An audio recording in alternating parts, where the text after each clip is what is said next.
Et salut à tous, c'est Lolo Bedrock et bienvenue pour le 19e épisode, point 2 sur Farming Simulator 2023 mobile. Alors, pourquoi je fais un mini-épisode? Parce que ça sera un mini-épisode. Je me suis aperçu de certaines choses sur les champs, notamment quand on les laboure en fait. Donc, qu'est-ce que j'ai fait? Ici, c'est mon champ 5, où j'ai fait pousser du maïs. Donc, l'épisode d'avant, j'ai récolté le maïs. Et puis après, je me suis dit, je vais le labourer, comme ça, il sera propre. Donc, j'ai tout labouré le champ. Donc je suis retombé à 0, voilà, 0-0 sur le champ. Et donc du coup ce que j'ai fait après, j'ai passé un coup de semoir. Donc j'ai utilisé ce semoir là pour le maïs. Il est bien, il est propre, il est rapide. Et justement le champ il est très propre, très lisse. Et vraiment nickel. Rien à dire. Et du coup donc là forcément comme j'ai labouré, je n'ai pas de mauvaises herbes. Donc je suis tranquille, normalement. Je me dis, je passe un coup d'épandeur. Eh ben on va mettre un coup. Tiens, on va faire le test. On lance l'ouvrier. Bah l'ouvrier il refuse de travailler. Il veut pas. Alors, je vais voir derrière. Il n'y a absolument rien qu'à changer. Je suis à 70-50. Et donc là, à partir du moment qu'on passe la charrue pour labourer, puis qu'on sème derrière, et ben en fait il faut attendre un mois pour les premières pousses. Alors que j'avais dit juste avant qu'il fallait pas attendre. Enfin du moins qu'il fallait plus attendre. Donc en fait non, il y a toujours certaines façons où il n'y a pas besoin d'attendre les premières pousses et d'autres façons de faire où qu'il faut attendre. Alors c'est ça qui est un peu compliqué. Donc je vais passer un mois et mettre un petit coup d'épandeur et normalement ça devrait être bon. Alors voilà, j'ai passé un mois et on a nos premières pousses de maïs. Donc ça c'est plutôt cool. Donc ce qu'on va faire maintenant, on va dégager un peu les tracteurs. On va mettre en position notre épandeur et normalement, comme par magie, l'ouvrier accepte de travailler, ça veut dire que le boulot est fait. Hop, on va derrière.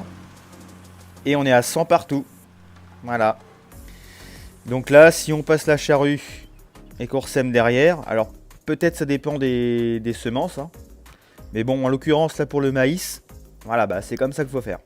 Donc ça, c'était une précision que je voulais rapporter parce que je trouvais ça dommage d'avoir dit quelque chose et qu'en fin de compte, c'est pas vrai sur tout. Donc au moins ça s'est remis d'aplomb. Donc maintenant l'autre il va épandre. Je vais le laisser faire.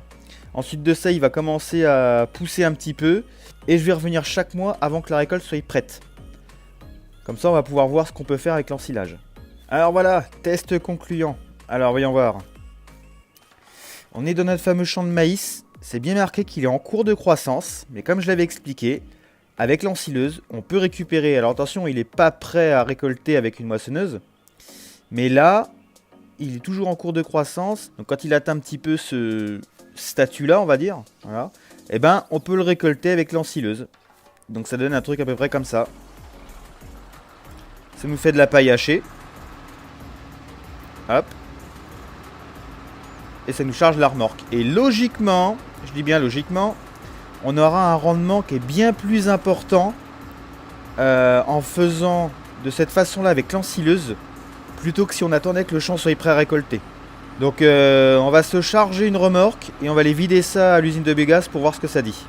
En attendant, je fais toujours des andins d'herbe qui sont toujours de plus en plus gros.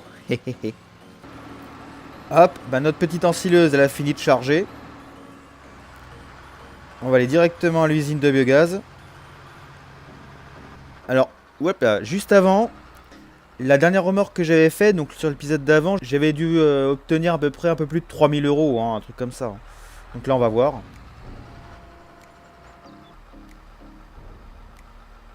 Voilà, 3000 euros. Et je crois que c'est même moins encore que ce que j'avais fait la dernière fois. Après, effectivement, il y a les prix qui peuvent varier. J'avais dû revendre ça sûrement décembre, janvier, je sais plus, un truc comme ça. Ou février peut-être. Et là, ça a légèrement descendu un peu, parce qu'on est en mars. Mais bon, en gros, ça revient au même. Donc c'est bien ce qu'on disait. Voilà, on a deux façons de récolter les champs avec l'ensileuse. En cours de croissance ou quand c'est fini, toute la croissance est finie. Mais dans tous les cas, ça revient au même sur la revente. Donc c'est un véhicule qui coûte très cher. Et niveau rentabilité sur le travail des champs, il n'y a pas. Voilà. Donc je voulais juste apporter cette précision là et vraiment faire les deux façons différentes, qu'on puisse bien voir si c'est bien ou pas, une ensileuse quand même. Alors sur Farming 23 mobile, non, bah c'est pas bien du tout, voilà, ça sert à rien. Donc celle-là, on va la mettre de côté. On va finir de récolter le champ quand même. Hein. Allez, voilà, là c'est l'exemple typique. Si je laisse mon ouvrier faire tout seul, ben en fait il va se coincer dans les arbres. Et du coup bah, il fera pas le champ à fond. Obligé de passer nous-mêmes derrière.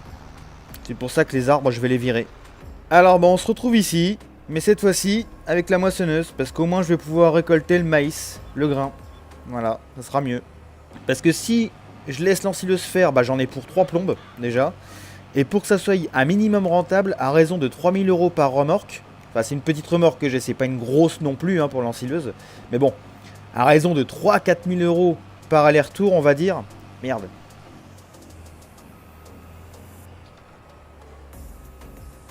Hop. Voilà. C'est mieux. Donc je disais, à raison de 3 à 4 000 € par remorque comme j'ai, maximum, bah il faudrait faire tous les champs en fait en maïs quoi. Hein, et ça serait uniquement de l'ensilage, ensilage, ensilage, ensilage, ensilage. Et avec tout le matériel qu'on doit utiliser, le temps passé sur les champs et tout ça, la rentabilité elle n'y est pas. Voilà, ça coûte trop cher, c'est beaucoup de temps. Et donc du coup, si on veut avancer un petit peu, bah l'ensilage pour moi, c'est pas... ça peut être sympa à faire, mais c'est pas terrible pour moi. En plus de ça, sur ce jeu, ils ont pas mis au bout tout ce qu'ils pouvaient faire sur l'ensilage, c'est-à-dire qu'on peut avoir d'autres barres de coupe, il y a d'autres façons d'utiliser une ensileuse, c'est... Voilà. Bon, enfin bon. On va pas revenir dessus. On va finir de récolter ça, et ça ira bien.